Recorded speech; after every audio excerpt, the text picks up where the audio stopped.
Hey everyone, welcome to my channel. If you're new here, my name is Bree and this here is my service dog, Dallas. If you clicked on this video, then it's probably because you are thinking about getting a service dog. So I wanted to make this video to kind of talk a little bit about some really important things that you should consider before pulling the trigger on actually getting the service dog. And I say that as if it happens overnight. It does not. Getting a service dog is definitely a process that can take anywhere from 1 to 4 years. 1 year is honestly not even that realistic. You're looking at more so two to 3 years, sometimes even 4, depending on the type of process that you go through to actually get your dog. I just have a few main things to kind of put in your brain to make you think about before coming up with that really tough decision. Okay, so pretty much the first thing that you need to really think about, and the most important thing when it comes to getting a service dog, is one, do you have a disability that requires a dog to assist you? So there are a lot of different kinds of disabilities that a service dog can assist with. So PTSD is one, autism, eating disorders. There's more physical disabilities, so if you're in a wheelchair, if you're paralyzed, if you have any kind of mobility problems, you've got like screws in your back and you can't bend down very easily to pick things up, or you can't stand up on your own very well. If you're blind, if you have like medical disabilities such as epilepsy, POTS, Ehlers-Danlos syndrome, so many different things that a dog can be trained to help with. So once you determine, yes, I do have a disability and it does affect my life greatly and I think that a dog would be able to help me, all right, great. Now you need to kind of think about, all right, what kind of tasks do I want this dog to perform for me? Because if you have a service dog that is just there and doesn't have any kind of training in any kind of task to help you, and they're just pretty much their presence being there is what is helping you, that is not a service dog. That is not a task covered under the Americans with Disabilities Act. That pretty much is just an emotional support animal, and those are just pets. They don't have public access rights. The dog needs to be trained in a specific task. So I'll give you some examples of tasks. So Dallas, for me, I have POTS, I have an eating disorder, I have hashimotosis, which all have pretty similar symptoms together, but she is trained to help me with balance assistance, object retrieval, syncope response, behavior interruption, leg elevation, deep pressure therapy, all of those things Dallas has been trained to do when I need her to do them. She will do them. She'll do them at home, she'll do them in public whenever I need it. And those are the tasks that she's been trained to do. She's also been trained to go out in public with me so that she can be available to me when I need her when I'm out in public shopping.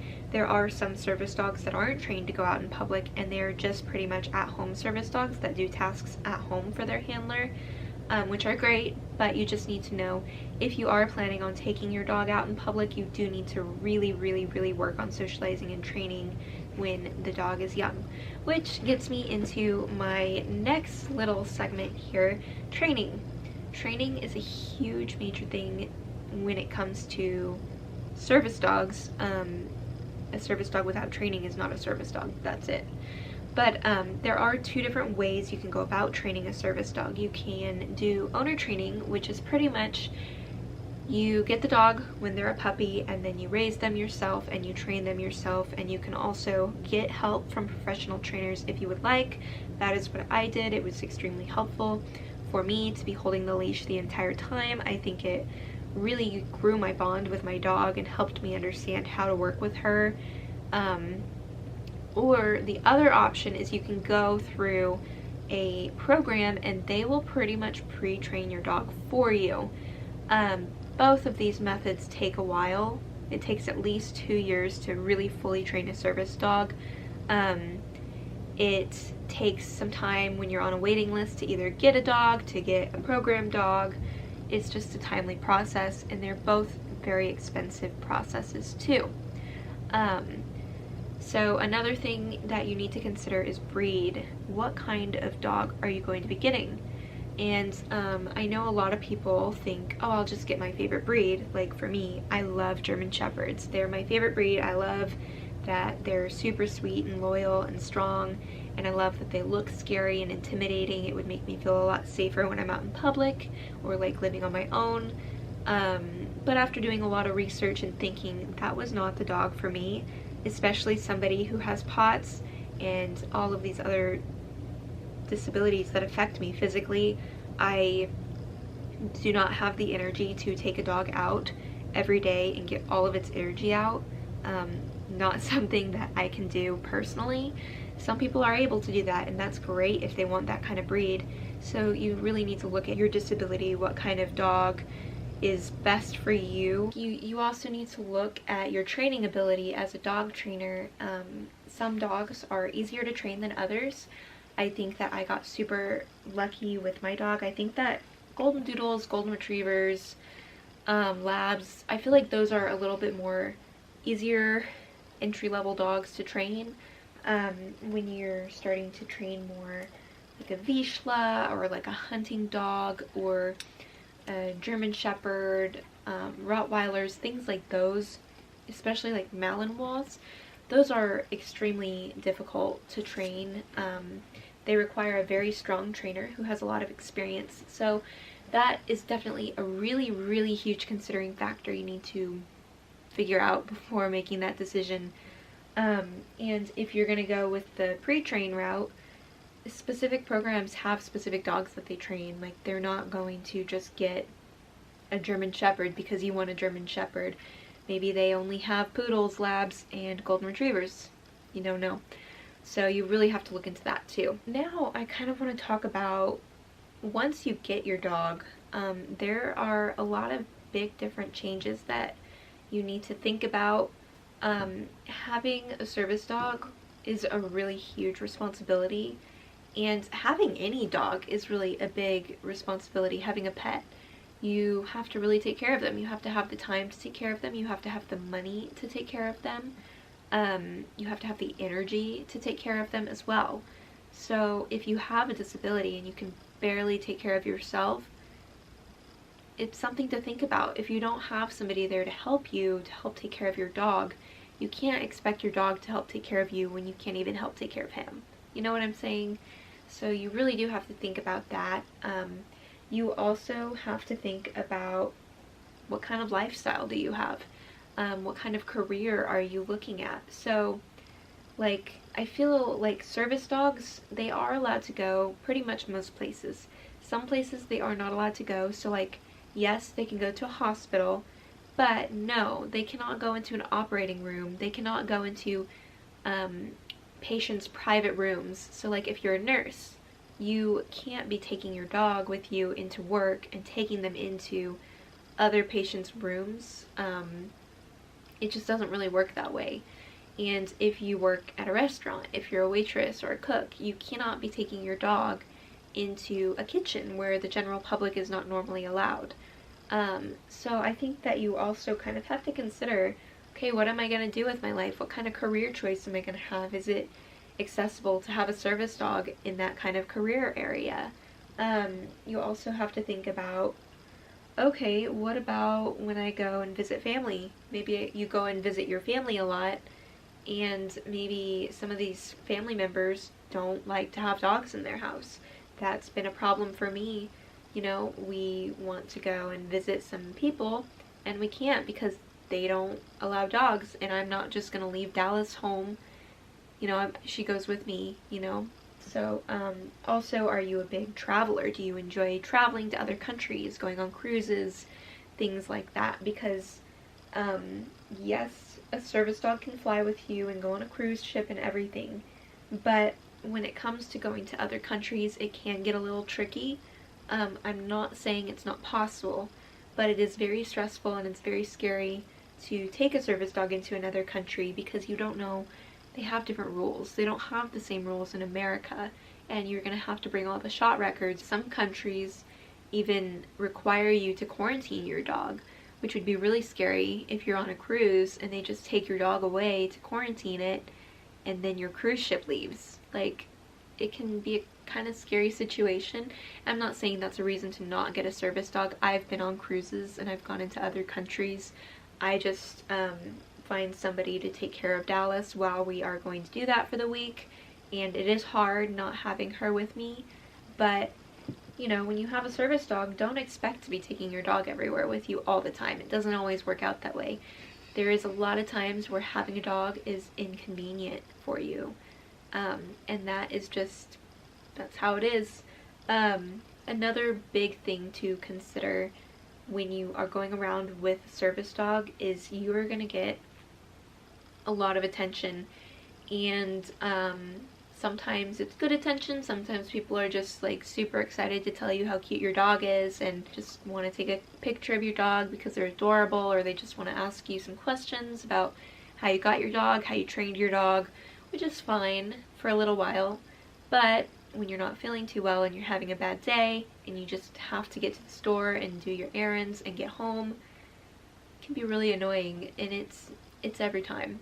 You don't get a break from that. So it's pretty annoying there. So you just kind of have to deal with that and think that's something you're gonna have to deal with.